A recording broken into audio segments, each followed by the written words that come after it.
मधुश्रावणीक छठम दिनक कथा। गंगाक कथा। सगर महाराज के दू स्त्री छलखिन, वैदर्भी आ शैव्या।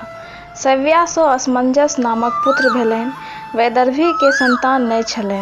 ओ संतानक निमित्त महादेवक कानय लगलीह। महादेव स्मरण कयल महादेव ब्राह्मणक रूप धारण क ओतय अयलाह आ ओहि लोथ के 60,000 खंड क प्रत्येक के एक एक तौला में तेल द झाँपी के राखि देलनि।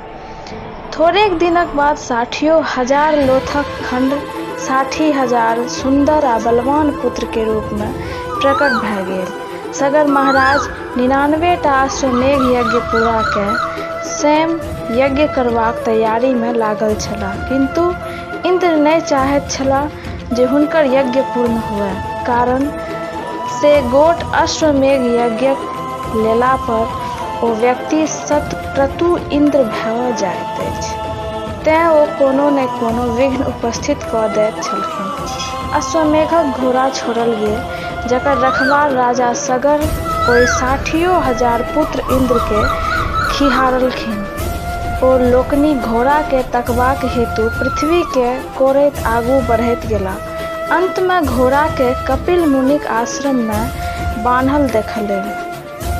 कपिल मुनि तपस्या में लीन छलाह। सगरक बेटा सब हुनकहि चोर बुझि दौड़ल। मुनिक ध्यान भग्न भऽ गेल। हुनकर क्रुद्ध दृष्टि सँ 60,000 राजकुमार तत्क्षण जारी के भस्म भऽ गेलाह। राजाक यज्ञ अपूर्ण रहि गेल। सगर महाराज शोकाकुल भऽ मरि गेलाह। राजकुमार लोकनिक अपमृत्यु भेल छल। हुनका लोकनिक सद्गतिक उपाय पर विचार करबाक हेतु ज्ञानी लोकनिक सभा बैसल। सभा एहि निष्कर्ष पर पहुँचल जे यदि गंगा वैकुंठ सँ पृथ्वी पर आबैत आ हुनका लोकनिक छाउर के डुबा कऽ पवित्र करैत, तखनहि राजकुमार लोकनि के सद्गति प्राप्त भऽ सकैत छनि। एहि लेल हुनकर वैमात्रेय भाई असमंजस तपस्या करैत करैत मरि गेलाह। हुनकर बेटा दिलीप सेहो लाख वर्ष धरि तपस्या केलाक उपरांत मरि गेलाह। दिलीपक बेटा अंशुमन सेहो तपस्या करैत मुइलाह। तखन हुनक बेटा भागीरथ तपस्या करय लगलाह। हुनकर तपस्या सँ विष्णु प्रसन्न भय हुनका गंगा के वैकुंठ सँ मृत्यु लोक अनबाक अनुमति दैत छलखिन। गंगा के एकाएक पृथ्वी पर उतरि गेला सँ पृथ्वी रसातल में धँसि जाइत छै। महादेव हिमालयक ऊँच चोटी पर चढ़ि हुनका माथ पर उतारी जटा में समेटि लेलनि। हुनकर जटा सँ निकलल गंगा हिमालयक प्रदेश के दहाबैत विदा भेलीह। जखन जहू ऋषिक आश्रम दहाए लागल तऽ ओ गंगा के पीबि गेलाह। ई भागीरथ लेल जटिल समस्या उपस्थित कऽ देलक। ओ साहसी छल। ओ मुनिक सेवा में लागी गेलाह। गंगा जाह्नवी कहाबय लगली। गंगा द्वार होइत हरिद्वार एली। भागीरथ हुनका दहबैत डुबबैत भागीरथक सगरक 60,000 पुत्र अश्वमेघक घोड़ा तकबा में खुनने छलाह। तेँ आब ओ सागर कहबैत अछि। एहि तरह के गंगा मृत्यु लोक में आबि सगरक 60,000 बेटा के सद्गति देल तथा भागीरथक परिश्रम के सफल बनाओल। गौरी के जन्म। मृत्युक बाद महादेव संसार सँ विरक्त भऽ कोनो निर्जन स्थान में तपस्या में लीन भऽ गेलाह। हुनका संसारक कोनो सुधि नहि रहि गेल। एहि बीच राक्षस सभक उपद्रव बहुत बढ़ि गेल। ओहि में तारकासुर परम पराक्रमी भेल। ओ तपस्याक बल पर ब्रह्मा के प्रसन्न कए वरदान मांगलक जे हम अमर रही।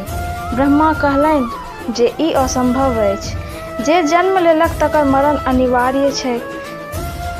तखन ओ दोसर वरदान मांगलक जे हमर मृत्यु महादेवक औरस पुत्रक हाथे हुए। ब्रह्मा तथास्तु कहि देल।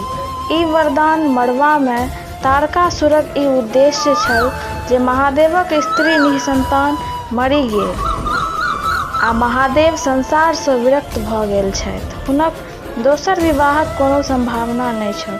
तेँ हेतु हुनक पुत्रक हाथ तारकासुर के मारबाक कोनो प्रश्न नहि छल, अर्थात ओ अमर रहि जायत। तारकासुर देवता लोकनिक स्वर्ग सँ भगा देलक आ सभक राजा बनि गेल। यज्ञ जाप बंद कए देलक। मुनि सबके सतबय लागल। सुंदरी स्त्री सबके अपहरण करे लागल। समस्त संसार में कोलाहल मची गेल। ओकर उत्पात सँ तंग आबि के देवता आ ऋषिगण सब ब्रह्माक ओतय उपस्थित भेलाह।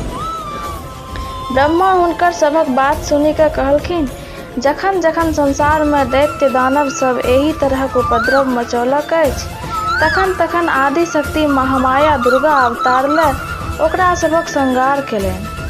अहाँ लोकनि जाहि महासंकट में छी, ताहि उद्धारक लेल हुनके आराधना करू। ओहि शक्तिक रूप में जन्म ले महादेव से विवाह केने छलीह। ओ पुनः गौरी के रूप में जन्म लेती आ महादेव से हुनक विवाह हेतनि। हुनका जे बेटा हेतनि से तारकासुरक वध करता। से सुनी देवता और ऋषि मुनि दुर्गाक आराधना में लागी गेला। किछु दिन बाद हिमालय के एकटा बेटी भेलनि। ई देखी देवतागण हर्ष सँ फूलक वर्षा केलनि। ओ अत्यंत गोरी रहती, तें हुनकर नाम गौरी पड़ल। कामदहन। हिमालयक ओतय एक दिन नारद मुनि एला। हिमालय हुनका गौरी के देखा के पुछलनि जे हिनक विवाह ककरा संग हेतनि। नारद मुनि गौरी के हाथ देखी कहलनि जे हिनकर विवाह महादेवक संग हेतनि। से ओहिना नहि हेतनि। महादेव एखन अहिंक शिखर पर तपस्या कऽ रहल छथि। ई नित्य ओतय जाय हुनक सेवा करैत, तखन ओ प्रसन्न भऽ हिनका सँ विवाह कऽ लेथिन। गौरी चेष्ट गरीब भए गेली। हिमालय हुनका नित्य 2 गोट सखी संग महादेवक सेवा करय पठबय लागलनि। देवतागण महादेवक तपस्या के भग्न कए गौरीक दिस हुनक ध्यान आकृष्ट करेबाक हेतु तपोवन में कामदेवक पठाओल। कामदेव अपन मित्र वसंत आ स्त्री रति के संग ओतय पहुँचि गेला। वसंतक महिमा सँ समस्त वनक गाछ सब फुलाए लागल। सुगंध सँ वन प्राप्त गमकी उठल। फूल सब पर भमरा मंडराए लागल। शीतल समीर बहे लागल। चंद्रमाक ज्योति सँ वन सुंदर लागे लागल। एहि रमणीय वातावरण में मुनिक त कोन कथा जे महादेवक तपस्या भंग होने लागल। गौरी सजी धजी के वासंती फूलक गहना पहिरी सखीक संग ओहि वन में पूजा करबाक लेल पहुँचली।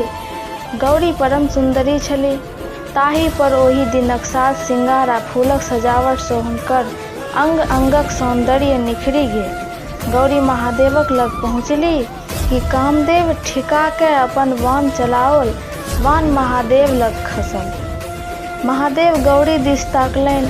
गौरी महादेव के प्रणाम के पूजा के आकात भय ठाढ़ भऽ गेली। गौरीक सुंदरता देखी महादेव आकर्षित भऽ गेला। आजुक अहाँक शोभाक वर्णन के कह सकैत अछि। एतबा कही महादेवक गौरी के आँचर दिस हाथ बढ़ाओल। स्त्री महज संकोचवश गौरी कनेक दूर हटी महादेव दिस टकटकी लगा देलनि। महादेव के एकाएक ध्यान में आयल, यदि वह एना कामातुर भऽ जेता तऽ आन की करत। ओ एम्हर उम्हर ताकय लगला तऽ झाड़ी में नुकायल कामदेव के देखलनि। हुनका बड़ तामस भेलनि। क्रोध सँ हुनक त्रिनयन खुजि गेल। कामदेव जरि के भस्म भऽ गेला। रति अपन स्वामी के भस्म होइत देख मूर्छित भऽ गेली। होश भेला पर ओ करुणा विलाप करय लगली। देवता लोकनि रतिक दशा देखी महादेवक ओतय गेलाह आ कहलखिन जे एहि में कामदेवक कोनो दोष नहि छलनि। ई हुनके सभक प्रपंच छल जे महादेव कहुना गौरी दिस आकृष्ट भऽ हुनका सँ विवाह करैत, तखने तारकासुर सँ हुनका सभक उद्धार भऽ सकैत छल। महादेव कहुना रतिक स्वामी के जीवाक उपाय कए देथुन। महादेव कहलखिन, कामदेव मुइला नहीं, मात्र हुनकर शरीर जरल अछि। हुनका एखन ओ शरीर प्राप्त नहि हेतनि। समुद्र में संबर नामक दैत्य अछि। रति ओतय जाय एखन ओकरे संग रहत। द्वापर में श्री कृष्णक बेटा प्रद्युम्न भय जन्म लेता। जन्मिते संबर हुनका उठा के अपन नगर लऽ जाय। रति के ओतहि प्रद्युम्न के रूप में कामदेव भेटतनि। जखन ओ पैघ हेता तखन शंबर के मारी ओकर धन संपत्ति सहित रति के द्वारिका लए जेथिन आ रति सँ विवाह के सुख विलास करता। ई बात देवता लोकनिक कही महादेव अंतर ध्यान भ गेला। रति शंबरक ओतय आश्रय लेबाक हेतु विदा भेली आ कामदेव सँ पुनर्मिलनक प्रतीक्षा करय लगली।